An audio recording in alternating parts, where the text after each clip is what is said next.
Hey folks, Randy here, Doing Cut and Trim. So I had a question on a video recently, and I wanted to read the question to you guys before I gave my answer. And classic Randy, I did not pull it up beforehand. All right, so the question here is from CEA Williams 1. In conjunction with your advice on using contracts and also having liability insurance starting out of the gate, how important is presentation concerning uniforms? Appearance, it appears that your shirts are logoed. They are.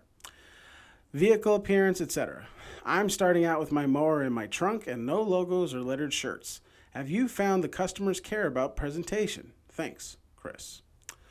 Well, Chris, as I told you when I responded to your comment, there's not a short answer to that question. So the answer is yes and no, and it depends. So I can tell you guys, for me, the way it worked for me is when I started my business, I had a truck, and I started off with lettered shirts. I went and got them online. I think they cost me like $25 a shirt or something, because I didn't really know where to go for these things. And so from the get-go, I always had a consistent appearance. I always felt like that was really important. So from the get-go, I was driving a Jeep Comanche. Is that Jeep Comanche? Yeah, an 89 Jeep Comanche. Wasn't lettered or anything. It was a blue truck. And I was wearing like a off-gray shirt that said Dolan Cut and Trim on it. That was that. So in the beginning, there wasn't anything really uniformed about it. And my customers didn't care. That first year, I was doing it part-time. I had like 17 customers.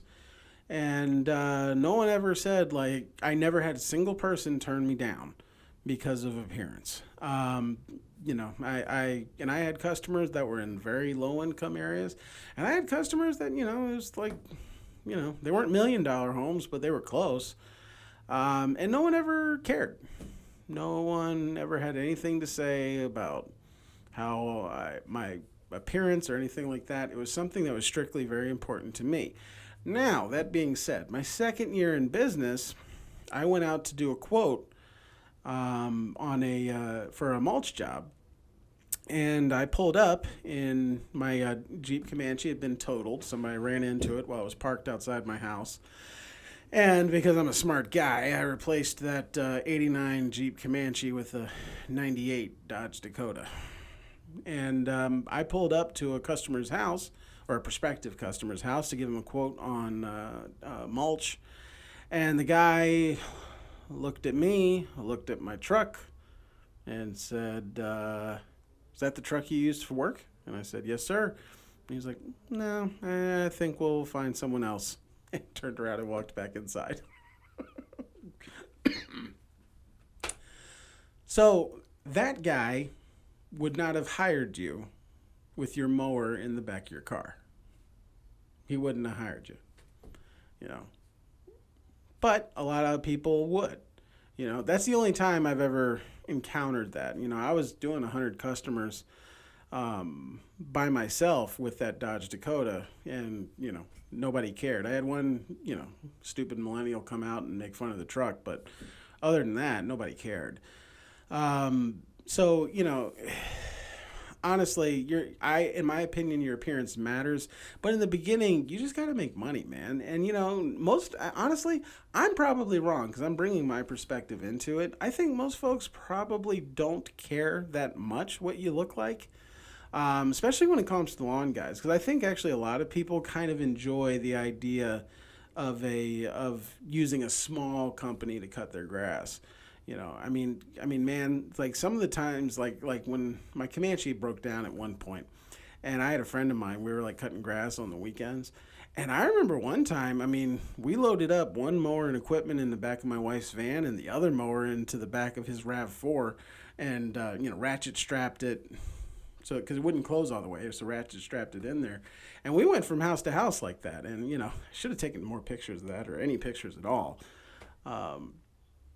But, you got to do what you got to do, and in my area, I've seen guys, they're out there servicing properties and they're just in some cut off jean shorts and no shirt and got a cigarette hanging out of their mouth and they look like a complete mess, but obviously they're working, and so it kind of depends on what customer you're going for. I think, if you're planning on making this like something you do for a long time, like a career, or if you're planning on growing your business, I'm a strong believer in, the Bible talks about it, and expanding the area of your tent, strengthening the cords, putting down fresh stakes, basically getting yourself ready for where you're going. And so there's a lot of things I do in my business that as a solo guy, are completely unnecessary. Having uniforms is completely unnecessary, probably. Using service autopilot is definitely not necessary. Having an answering service, things like that. These are things that aren't probably necessary for a company my size, but because I'm working towards a goal, I'm heading somewhere, I'm putting myself in position now to be able to achieve that goal. I think a good way to think of it is when you're trying to get into shape, the way you get into good physical condition is by pretending you're in good physical condition. Because that's what working out is. Like when I go to the gym and I hop on like the treadmill or the elliptical or something like that, and I do 45 minutes on an elliptical, my fat butt has no business doing 45 minutes on an elliptical. But I'm doing the things that an in-shape person does. Like when I'm fat, like a fat person eating a salad, they're copying what healthy people do. They're not healthy, but they're copying what healthy people do. And that's how I look at it with my business. I look at the companies that are the size I want to be, and I copy as much of what they're doing as possible. And the larger companies, they wear uniform shirts. If you can't afford uniform shirts, that's okay. Just wear something consistent, if for some reason I couldn't afford to get the shirts lettered, I would just buy dark green shirts.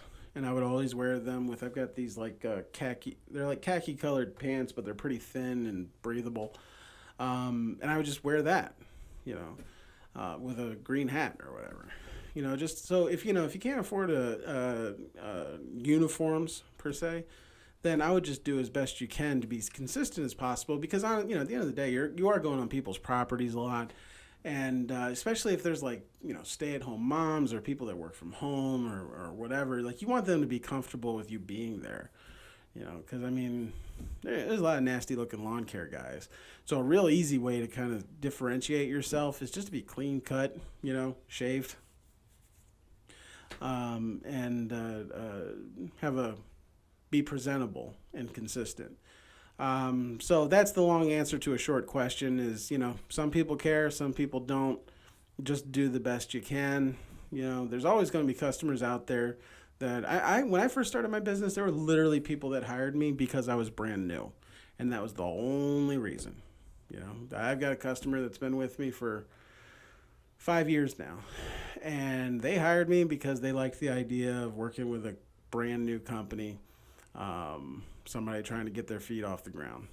They enjoyed that. And so that's why I worked with them. And so they've gotten to see the business grow. But then there's some people that, they take a look at your ugly truck or in your case, your car, and they turn your nose up on you and walk away. And, if that's how those people are, you don't want them anyway. So I can't really think of anything else to say about this, so I'm going to end it there. This is Randy with Doolin Cut and Trim. Thank you so much for watching. Have a good one.